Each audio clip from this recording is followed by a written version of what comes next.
പൈസ കൊടുത്തിട്ട് ആകെ പെട്ടുപോയി. എടാ എന്താ സംഭവിച്ചു പറയാ?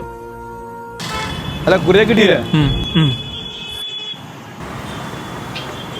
നജീബ് വന്നില്ല ഇവിടെ? ഒപ്പോഴും പോയിട്ടുള്ളൂ.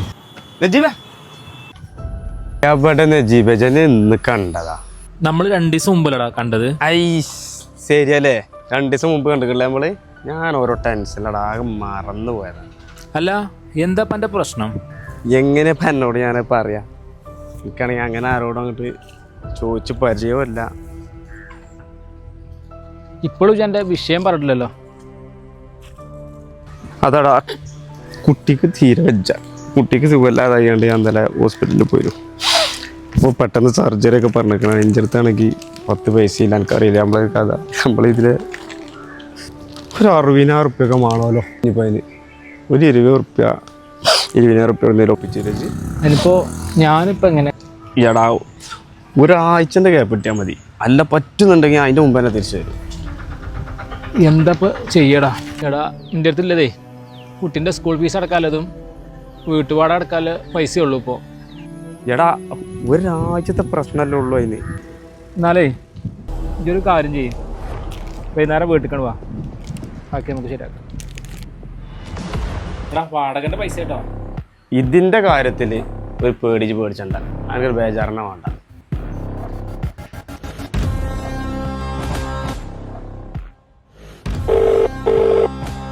The person you have called is speaking to someone else.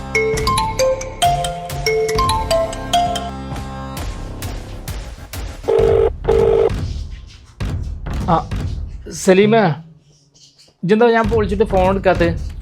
ഞാൻ ഓരോരോ തിരക്കിലാണ് ചങ്ങായി. എന്താ പൈസ തരാത്ത? ഞാൻ ഇല്ലാത്തോണ്ടല്ലേ എല്ലാത്തൊരേറ്. ഞാൻ സ്കൂൾ ഫീസും വാടക അടക്കാനുള്ള പൈസ എനിക്ക് എടുത്തു തന്നത്. എന്ത് ഇല്ലാത്തോണ്ടല്ലേ? എനിക്ക് ഞാൻ 1,00,000 റുപ്യ തരാമല്ലോ, ഒരു 20,000 റുപ്യല്ലേ തരാല്ലത്. അതിനച്ച് ഇങ്ങനെ ഇറങ്ങാറാക്കണേ. ഇത് ഒരാഴ്ച പറഞ്ഞ് കൊണ്ടുപോയതല്ലടാ. സ്കൂൾ ഫീസിനും വാടകക്കും പൈസ കൊടുക്കാല്ലാതെ ഇവിടെ ആകെ ബുദ്ധിമുട്ടായിരിക്കടാ. ഉണ്ടാവുമ്പോ ഞാനത് കൊടുന്നേരണ്ടേ അതന്നെ. ഇല്ല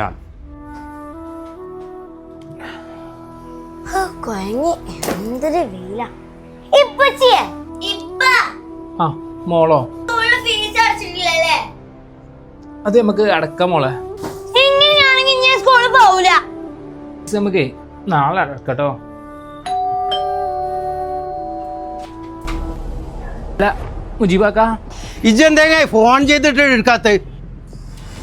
കൊറേ ദിവസമായല്ലോ ചങ്ങായി, എന്താ വാടകരാത്ത്? മുജീബാക്കാ നിങ്ങളൊരു 2 ദിവസം കൂടി എനിക്ക്. ചങ്ങായി എത്ര ദിവസമായി ഇജ്ജ് തരാറിഞ്ഞാണ്ട് ഇങ്ങനെ കഴിപ്പിക്കണേ? ഇനി 2 ദിവസം ഓക്കെ, ഇത് ലാസ്റ്റ് ആട്ടോ, അല്ലെ പിന്നെ ഇറങ്ങേണ്ടി രുചി.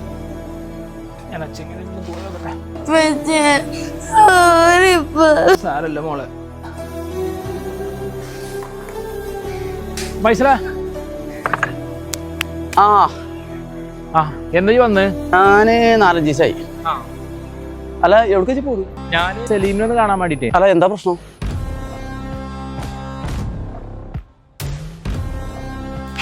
പൈസ കൊടുത്തിട്ട് ആകെ പെട്ടുപോയി.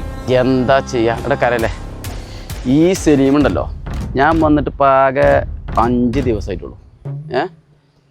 ഓന് വിസൻ്റെ എന്തോ ആവശ്യത്തിന് ഇറങ്ങാണ്ട് 10 റുപ്യൻ്റെ ഇരുന്നുകൊണ്ടേ ഞാൻ എന്നാ രക്ഷപ്പെട്ടോട്ടേന്ന് കരുതിയിട്ടാണ്.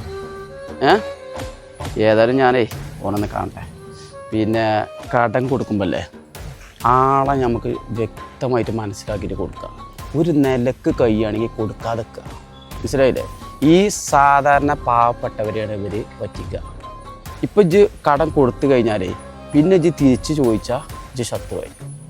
ഇതാണ് കടത്തിൻ്റെ പ്രശ്നം. അപ്പോൾ ഇനി കൊടുക്കുകയാണെങ്കിൽ തന്നെ വ്യക്തമായിട്ട് മനസ്സിലാക്കിയിട്ട് കൊടുക്കുക. ഇല്ലെങ്കിൽ എൻ്റെ ബുദ്ധിമുട്ട് കഴിഞ്ഞിട്ടുണ്ടെങ്കിൽ കൊടുക്കുക. എൻ്റെ ബുദ്ധിമുട്ടിൽ ഉണ്ടായിങ്ങോട്ട് കൊടുക്കരുത്. ഇല്ലെങ്കിൽ പിന്നെന്താ ഇജ്ജ് മറ്റുള്ളവരെ മുമ്പിൽ അപഹാസ്യനാവും. ഇതപ്പം നടന്നത്. ഒരു കാര്യം ചെയ്യ്, ഇജ്ജ് കുട്ടികളെ പഠിപ്പ് മുടങ്ങണ്ട. ഇജ്ജ് കുട്ടികളെ ഫീസ് അടക്ക്, വാടകൻ്റെ നമുക്ക് ശരിയാക്കാം. വേണ്ട പിടിക്ക്. ഇജ്ജ് മാസം എൻ്റെ അടുത്ത് ഇല്ലീനനുസരിച്ച് തന്നാൽ മതി. ഇജ്ജ് തരുമെന്ന് എനിക്ക് ഉറപ്പുണ്ട്. കാരണം വെച്ചാൽ അന്നെ എന്നൊന്നും ഞാൻ കാണാൻ തുടങ്ങിയല്ല, മനസ്സിലായില്ലേ? കൂടെ നടന്നവർ ശത്രുവാവാൻ ഒരു നിമിഷം മതി.